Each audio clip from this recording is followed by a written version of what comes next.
you are the one that builds AGI?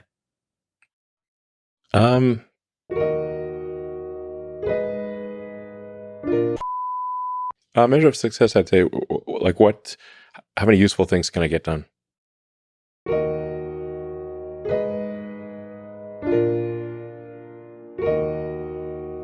Yeah, so I try to do whatever the people at the front lines are doing. I try to do it at least a few times myself.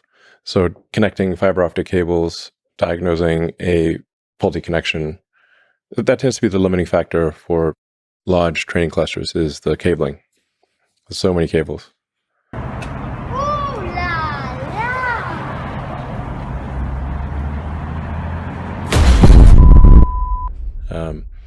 Because for a coherent training system where you've got RDMA, remote direct memory access, the whole thing is like one giant brain. So you've got any to any connection. So it's the any GPU can talk to any GPU out of 100,000. That is a crazy cable layout. It looks pretty cool.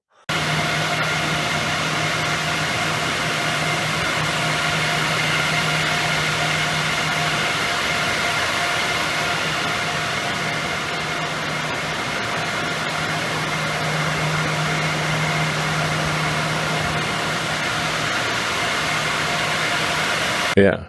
I mean, the human brain also has a massive amount of the brain tissue is the cables. Yeah. So they get the gray matter, which is the compute, and then the white matter, which is cables. A big percentage of your brain is just cables. Do you think there's a chance that XAI, that you are the one that builds AGI? It's possible.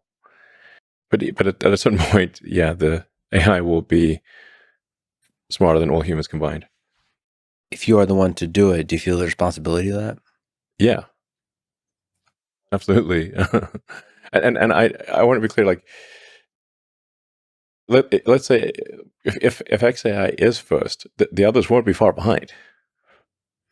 I mean, they might be 6 months behind, or a year, maybe, not even that. So how do you do it in a way that doesn't hurt humanity, do you think? So, I mean, I've thought about AI safety for a long time, and the thing that at least my biological neural net comes up with as being the most important thing is adherence to truth, whether that truth is politically correct or not. So, I think if you force AIs to lie or train them to lie, you're really asking for trouble, even if that lie is done with good intentions. So, I mean, you saw sort of issues with ChatGPT and Gemini and whatnot. Like, you asked Gemini for an image of the founding fathers of the United States, and it shows a group of diverse women. Now, that's factually untrue. Now that's sort of like a silly thing. But if an AI is programmed to say, like, diversity is a necessary output function, and then it becomes this omnipowerful intelligence, it could say, okay, well, diversity is now required, and if there's not enough diversity, those who don't fit the diversity requirements will be executed. If it's programmed to do that as the fundamental utility function, it will do whatever it takes to achieve that. So you have to be very careful about that. That's where I think you want to just be truthful. Rigorous adherence to truth is very important. If you're vaccinated and boosted, you are highly protected.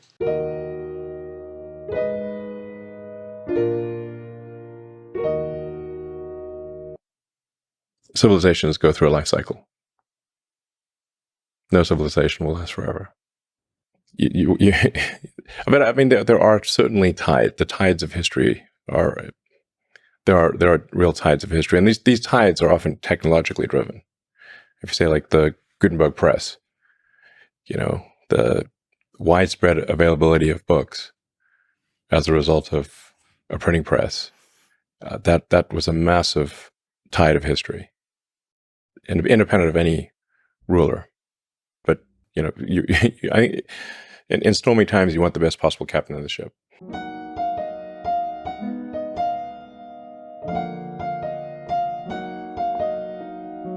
And I thought Trump displayed courage under fire, objectively. He's just got shot. He's got blood streaming down his face, and he's like fist pumping, saying "fight." That's impressive. Like, you can't feign bravery in a situation like that.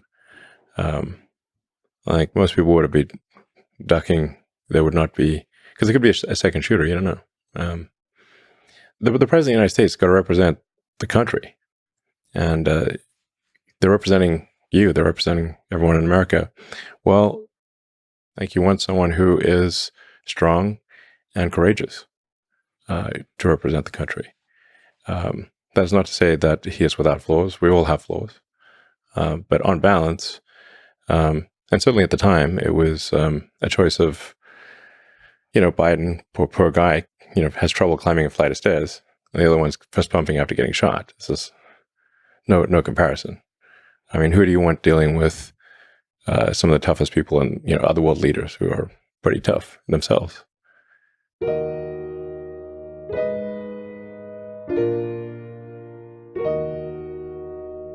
I have discussed with Trump the idea of a government efficiency commission. Nice. Yeah. Only 7 or 8 charging stations have been produced with a $7.5 billion investment. Engaging 8, them though? in the first handful, again, by 2030, 500,000 chargers. There's no excuse. Well, you can tell by the way I use my walk. I'm a woman's man. No time to talk. And I would be willing to be part of that commission. Toto je výraz človeka, ktorý vyhodil 80% zamestnancov a následne posunul funkcie služby o 50 levelov. It is the number one news source, I think, in the world at this point. What percentage of your staff did you fire at Twitter? One of the great business stories of the year. I think we're about 20% of the original size. So 80% left. Yes. So I mean, a lot of people voluntarily. sure, but it's 80% are gone from the day you took That's over. correct. Yes. So how do you run the company with only 20% of the staff? It turns out you don't need all that many people to run Twitter. But 80%? That's a lot. Yes. If you're not trying to run some sort of glorified activist organization and you're not care that much about censorship, then you can really let go of a lot of people, it turns out.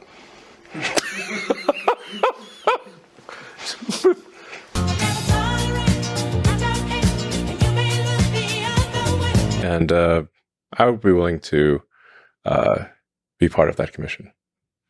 I wonder how hard that is. The antibody reaction would be very strong. Yes. Yeah.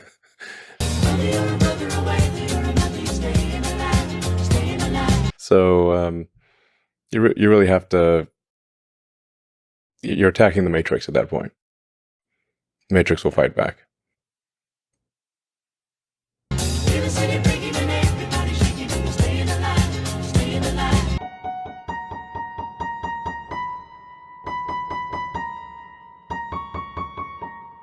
How are you doing with that?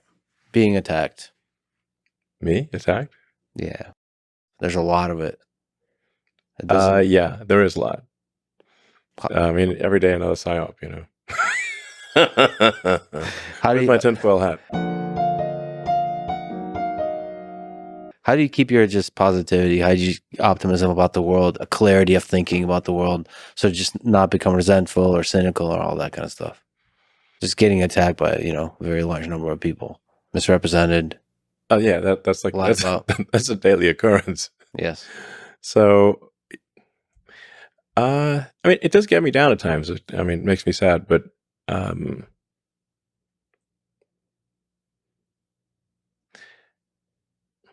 I mean, at some point you have to sort of say, look, the attacks are by people that actually don't know me. They're trying to generate clicks. So if you can sort of detach yourself somewhat emotionally, which is not easy, and say, okay, look, this is not actually, from someone that knows me or is they're literally just writing to get, impressions and clicks. Then I guess it doesn't hurt as much. It's like it's not quite water off a duck's back. Maybe it's like acid off a duck's back. What do you use as a measure of success in your life? Measure of success, I'd say, like how many useful things can I get done? Yeah. Maximize utility, area under the curve of usefulness. Very difficult to be useful at scale. How do you allocate your time to being the most useful? Well, time is the true currency. Yeah. So it is tough to say what is the best allocation of time. I mean, there are, often say, if you look at, say, Tesla, Tesla this year will do over 100 billion in revenue. So that's $2 billion a week. If I make slightly better decisions, I can affect the outcome by $1 billion. So then, I try to do the best decisions I can. And on balance, at least compared to the competition, pretty good decisions. And I'm trying to get as much as possible out of this meat computer. So it's not, it's pretty hard. Because you can just work all the time, and at any given point, like I said, a slightly better decision could be $100 million impact for Tesla or SpaceX, for that matter. But it is wild when considering the marginal value of time can be $100 million an hour at times, or more. Is your own happiness part of that equation of success? It has to be to some degree. If I'm sad, if I'm depressed, I make worse decisions. So I can't have, like, if I have zero recreational time, then I make worse decisions. So I don't have a lot, but it's above zero. I mean, my motivation, if I've got a religion of any kind, is a religion of curiosity, of trying to understand. It's really the mission of Grok, understand the universe. I'm trying to understand the universe, or let's at least set things in motion such that at some point civilization understands the universe or far better than we do today.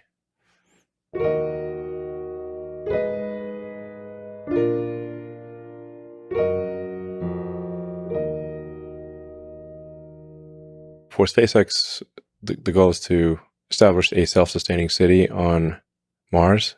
Mars is the only viable planet for such a thing. The moon is close, but it lacks resources, and I think is probably vulnerable to any calamity that takes out Earth.